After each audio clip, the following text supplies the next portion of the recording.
اعوذ باللہ السمیع العلیم من الشیطان الرجیم بسم اللہ الرحمن الرحیم۔ صاحب بات چل رہی تھی ایک دوست کے ساتھ cross examination as an art to in for the truth کے حوالے سے۔ تو پہلی بات ذہن میں رکھیے گا کہ کراس ایگزامینیشن ایک ایسا فن ہے جس سے کسی بھی کیس کے اصل حقائق کو سامنے لایا جا سکتا ہے، اور یہ ایک ایسا انجن ہے جس سے سچ اور جھوٹ علیحدہ ہو جاتا ہے۔ اس حوالے سے چند باتیں ہیں۔ ہر کیس کے سرکمسٹانسز جو ہیں وہ کراس ایگزامینیشن کے کویسچنر کے حوالے سے ڈیفرنٹ فال کرتے ہیں، لیکن کچھ جورسٹ نے رولز اسٹیبلش کیے ہیں۔ جس طرح سے پچھلے دنوں ہم نے ڈسکس کیا law of evidence by justice Munir کے حوالے سے، اس نے کچھ گولڈن پرنسپلز کی اس میں ذکر کیا تھا۔ تو مختلف جورسٹ نے اس حوالے سے مختلف معاملات کو زیر بحث کیا ہے۔ کچھ چند اپنی باتیں تھیں، میں نے کہا دوستوں سے بھی شیئر کرنی چاہیے۔ میرے نزدیک سب سے پہلے کراس ایگزامینیشن کا جو پہلا مقصد ہے وہ یہ ہے کہ اگر مدعی ہے یا مستغیث ہے، اس کے کیس کے میٹیریل کنٹراڈکشن لاتے ہوئے غلط ثابت کرنا ہے۔ اگر آپ ڈیفنس ہیں کرمنل کیس میں یا ڈیفینڈنٹ ہیں ایک سول کیس میں، دونوں صورتوں میں آپ نے مدعی کے کیس کو اس کیس کے مٹیریل کنٹراڈکشنز لاتے ہوئے آپ نے تضاد لاتے ہوئے غلط ثابت کرنا ہے۔ اب مٹیریل کنٹراڈکشن کی اگر تعریف میں جائیں تو کم از کم مٹیریل کنٹراڈکشن کا ایک ہی لفظی معنی ہے کہ تضاد پیدا کرنا۔ عام طور پر کنٹراڈکشن مٹیریل تضادات جو ہم پیدا کر دیتے ہیں، جو وقوع یا ملزم کے خلاف پائے جانے والے کسی اہم ثبوت میں پائی جاتی ہیں۔ مثلا ایک کیس میں پولیس گشت پر تھی، پولیس کو اطلاع ملی کہ کھیالی میں ایک بندہ قتل ہو گیا ہے۔ اب پولیس جو ہے تھانہ کھیالی سے فرض کر لیتے ہیں ہم، جو ایک اور سائڈ پہ تھانہ کھیالی سے کچھ 2 کلومیٹر 3 کلومیٹر اگلی طرف چلتے ہیں۔ اب تھانے سے پولیس گشت پر کس وقت نکلی ہے؟ جب پولیس تھانے سے نکلی ہے تھانہ کھیالی سے تو کون کون ساتھ تھا، کون کون اہلکار تھا، کس نمبری گاڑی پہ وہ پولیس نکلی ہے، اور جب قتل کی اطلاع ملی ہے تو کس وقت ملی ہے اور قتل کس وقت ہوا ہے۔ اب یہ ایک اہم بات ہے صاحب کہ وقوع قتل کے حوالے سے میرے جیسا ایک جو قانون کا ایک ادنا طالب علم ہے، اس حوالے سے یہ ایک اہم ایشو ہوتا ہے جو کہ آکولر وٹنسز سے پوچھا جانے والا ایک اہم سوال ہوتا ہے، جس کے اندر اگر کنٹراڈکشن آ جائے نا تو ایز اے ڈیفنس کونسل بہت زیادہ آپ گین کر لیتے ہیں۔ اب پہلے جو 3 سوال ہیں کہ پولیس تھانے سے کس وقت نکلی ہے، کون کون پولیس والا ساتھ تھا، کس گاڑی سے نکلے ہیں، یہ تینوں جو سوالات ہیں ان کے اندر کنٹراڈکشن جو ہے وہ تو کانٹریبیوٹری ٹائپ آف ایویڈنس ہے، لیکن وہ مٹیریل کنٹراڈکشن نہیں ہے، کیونکہ وہ مین مدعا کے متعلق نہیں ہے کہ پولیس نکلی کس وقت تھی، کون کون ساتھ تھا، پولیس کو اطلاع کس وقت ملی ہے۔ اب اس حوالے سے اگر تفتیشی یا محرر یا جو ڈرائیور ہے اس سے آپ کراس ایگزامینیشن کر رہے ہیں، اور چونکہ یہ ایک ایسے سوال تھے جو کہ مین مدعا کے متعلق نہیں تھے، انہیں ہیومن ایرر کہہ کے درگزر کیا جا سکتا ہے۔ اگر غلطیاں بھی انہوں نے کر لی ہیں تو نتھنگ ایلس، یہ کہیں پہ بھی آپ کو فیور نہیں کرے گی۔ لیکن ایک بات ذہن میں رکھیے گا کہ وقوع کس وقت ہوا تھا، قتل کس وقت ہوا تھا۔ اب یہ ایک ایسا سوال ہے جس میں کنٹراڈکشن آنے کے اوپر وقوع ہی مشکوک ہو جاتا ہے، کیونکہ یہ میٹیریل کنٹراڈکشن ہے۔ اگر وقوع کے وقت کے اندر پلیس آف اکرنس کے اوپر اگر کنٹراڈکشن آ جاتی ہے تو پہلی بات تو میں یہی کہتا ہوں کہ کراس ایگزامینیشن میں پہلی بات میٹیریل کنٹراڈکشن کو لے کے آنا ہے، وہ کنٹراڈکشن جو کہ کیس کی تقدیر بدل دیتا ہے۔ دوسری بات، کراس ایگزامینیشن کے حوالے سے اگر ہو سکے تو جن گواہان پہ آپ کراس ایگزامینیشن کر رہے ہوں ان سے اپنی جو بھی پلی ہے وہ ایڈمٹ کروانی ہے۔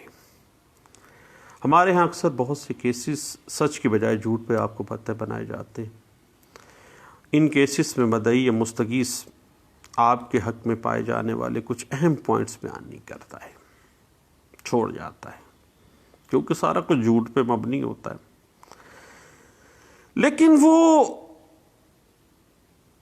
اہم پوائنٹس جو اتنے طاقتور ہوتے ہیں کہ بآسانی آپ بطور ایک اچھے وکیل کے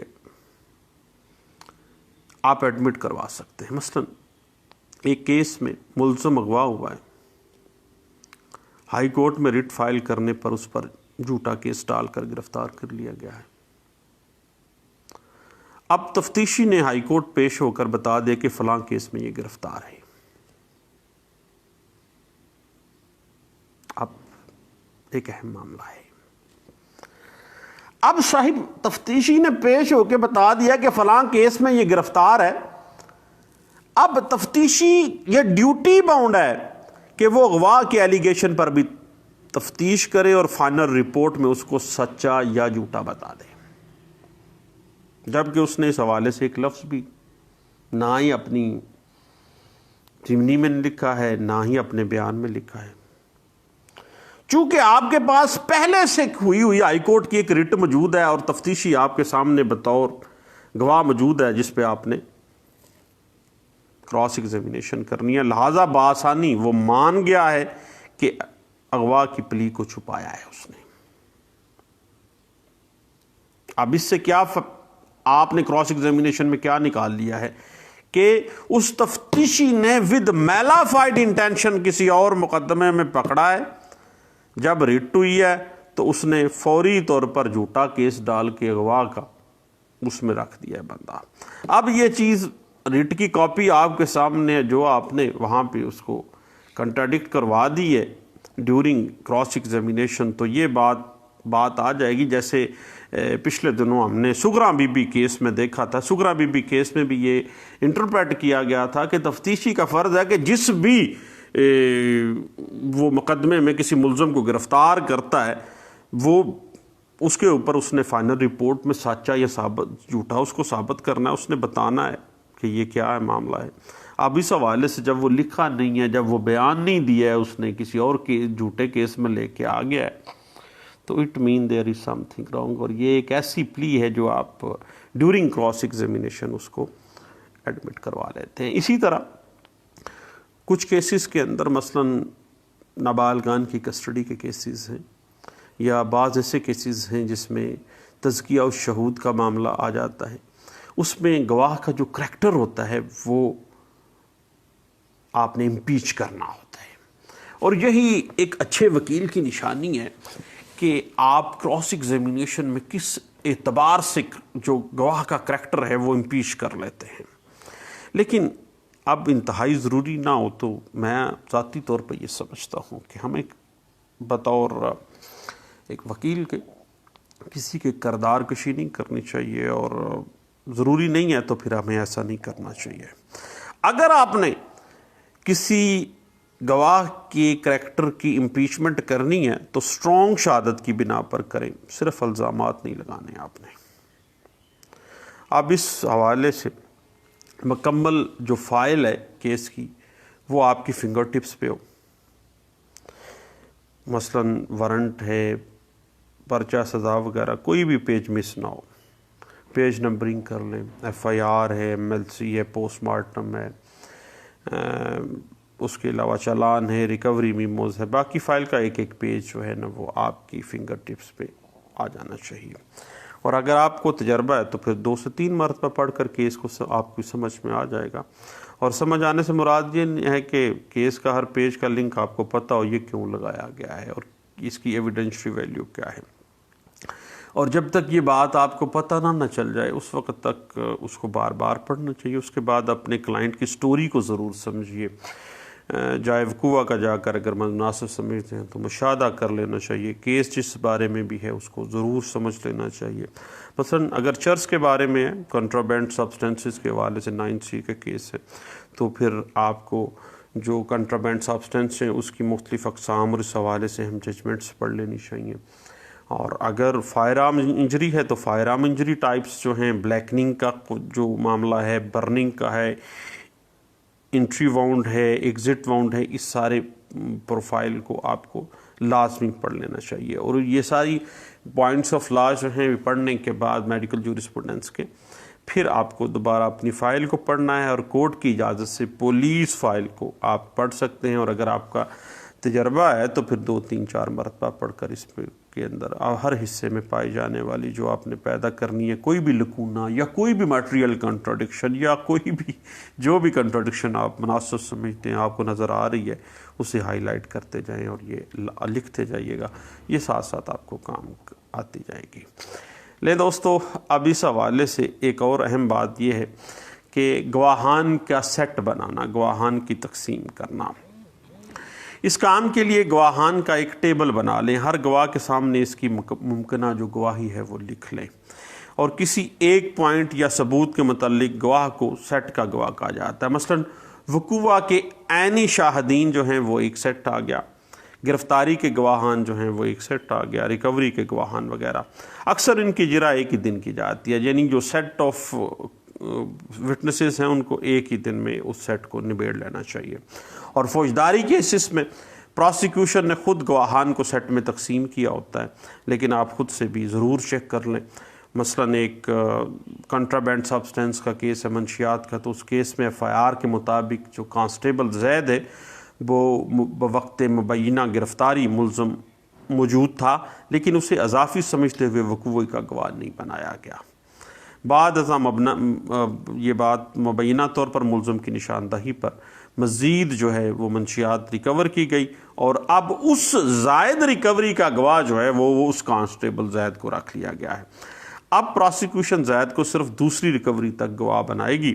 اس کی تیاری بھی دوسری ریکوری کی گواہی تک ہے، لیکن آپ کو پتہ ہونا چاہیے بطور ایک وکیل اچھے کہ زید پہلے وقوع کا بھی گواہ تھا جب پہلی دفعہ مبینہ گرفتاری ہوئی تھی. یہ جو سیکنڈ ریکوری ڈالی گئی ہے نا، اس میں تو اس کو امپلانٹ کیا گیا ہے، اور اب یہ آپ کے اوپر ہے کہ آپ نے زید کیا جو اس وقوع کے گواہان ہیں ان کے اندر کس طرح سے اس کو استعمال کرنا ہے.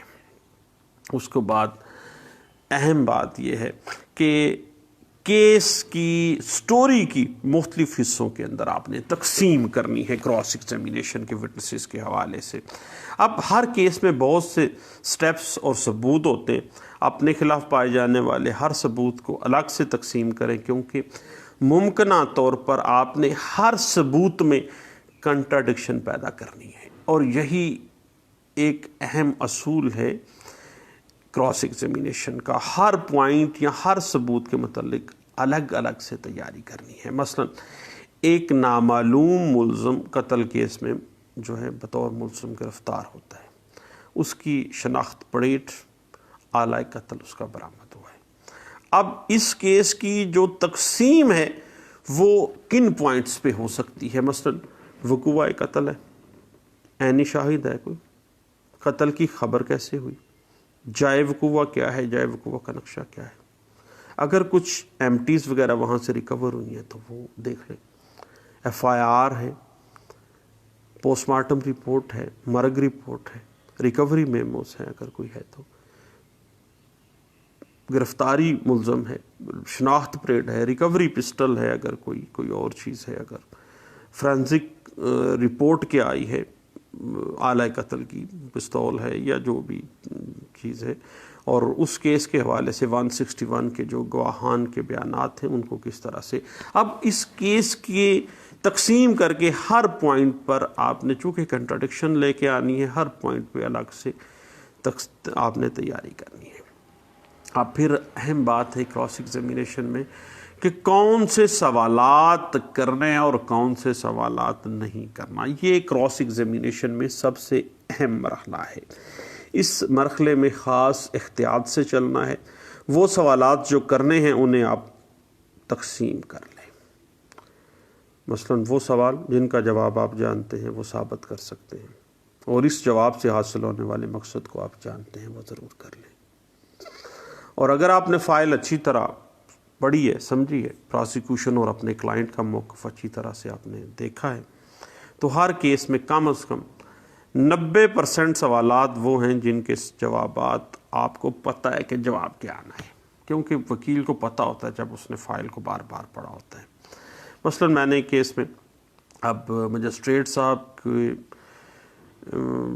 شناخت پلیٹ پر سوال پوچھا کہ کیا جو دو ملزمان کی شناخت پلیٹ جوائنٹلی یعنی ایک ہی مرتبہ میں کروائی گئی ہیں الگ الگ. اب اس مجسٹریٹ صاحب کا جو جواب تھا وہ جوائنٹلی تھا، جو کہ مجھے میرے کلائنٹ سے پتہ تھا. اس نے بتا دیا تھا کہ دونوں کو اکٹھا رکھ کے دونوں ملزمان کو جوائنٹلی انہوں نے شناخت پلیٹ کروایا تھا. اس ثابت کرنے کے لیے ریکارڈ بھی اس طرف اشارہ کر رہا تھا، وہ فائل میں ہم نے پڑھ لیا تھا.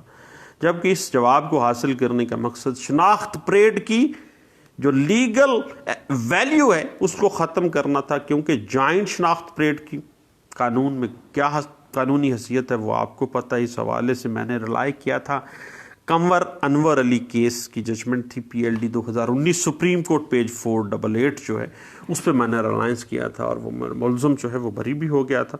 اور 10% وہ سوالات ہوتے ہیں جن کا جواب تو آپ شاید جانتے نہیں ہیں، کیونکہ وہ ایسا سوال ہوتا ہے، جواب ہوتے ہیں جن کے بارے میں آپ ڈیلیپیٹیڈ ہوتے ہیں، آپ سمجھ نہیں پا رہے ہوتے ہیں. لیکن ان سوالات کو بذریعہ ان سوالات کور کر سکتے ہیں جو آپ جانتے ہیں. مثلا آپ نہیں جانتے ہیں کہ پولیس گشت کے لیے تھانے سے کب نکلی، لیکن آپ یہ جانتے ہیں کہ کورٹ فائل اور پولیس فائل میں روزنامچہ جس میں گشت پر نکلنے کا اندراج ہو کی کاپی نہیں لگی ہوئی. لہٰذا سوال جو ہے روزنامچے کا پوچھیں، وقت کا نہیں کہ بھئی روزنامچہ لگایا ہے، روزنامچہ ہے موجود ہے لگایا ہے. یاد رہے کہ جس سوال کا ممکنہ جواب آپ نہیں نہ جانتے وہ بہتر ہے کہیں آپ کے خلاف استعمال نہ ہو جائے، وہ بہتر ہے اس سے پرہیز کر لیں. اور بہتر یہ ہے کہ جتنا بچ سکتے ہیں اس سے بچ لیں. لیکن دوستو دوبارہ ملتے ہیں، یہ تھوڑا سا لمبا معاملہ ہے، دعاؤں میں یاد رکھیے گا. اللہ حافظ.